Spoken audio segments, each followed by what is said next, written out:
बिस्मिल्लाह वस्सलामु अला रसूलिल्लाह। एक सवाल हमारे दारुल इफ्ता में आ रहा है कि शरीयत और तरीक़त में क्या फ़र्क है।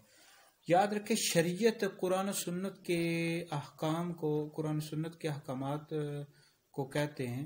मिसाल के तौर पर नमाज, रोज़े, हज, ज़कात के जो मसाइल होते हैं, यानी कुरान सुन्नत से निकाले गए हैं, तो इसको शरीयत कहते हैं। शरीयत ज़ाहिर का नाम है, तरीक़त बातिन का नाम है।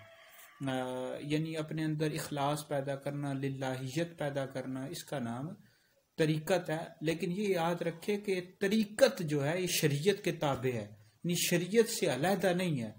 कुछ लोग होते हैं वो कहते हैं कि तरीक़त और है, शरीयत और है, तो इस तरह कहना ये गुमराही की बातें हैं, इस तरह नहीं कहना चाहिए।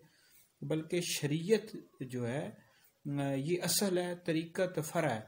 मतलब तरीक़त जो है ये शरीयत के ताबे है, ठीक है। तो बहरहाल शरीयत ये कुरान सुन्नत के जो अहकामात होते हैं, मसाइल होते हैं, उनको कहा जाता है तरीक़त बातिन का नाम।